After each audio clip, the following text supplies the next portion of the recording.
জগন্নাথ মন্দিরের এই পুরোহিতের একটি ভুলের জন্য 18 বছর মন্দির বন্ধ হয়ে যেতে পারে।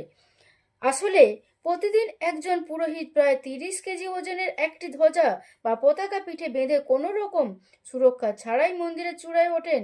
সেখানে পৌঁছে পুরনো ধ্বজা খুলে নতুন ধ্বজ লাগিয়ে দেন। কিন্তু যদি কোনো দিনও পুরোহিত ধ্বজা লাগাতে ভুলে যান, তাহলে জগন্নাথ মন্দির 18 বছরের জন্য বন্ধ হয়ে যেতে পারে এবং তখন কেউ চাইলেও আর তা খুলতে পারবে না। কথিত আছে, যখন জগন্নাথ মন্দির নির্মিত হয়েছিল, তখন এক রাতে মন্দিরের এক পুরোহিত স্বপ্নে ভগবান জগন্নাথ দেবকে দেখেন। স্বপ্নে ভগবান বলেন যে তার ধ্বজ পুরনো হয়ে গেছে এবং ছিঁড়ে গেছে।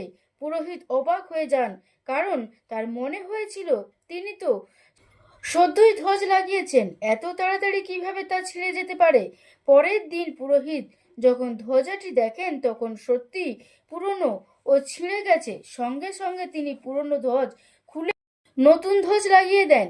সেই দিন থেকেই এই প্রথা শুরু হয় এবং আজও তার নিষ্ঠার সঙ্গে পালন করা হয়। জয় জগন্নাথ।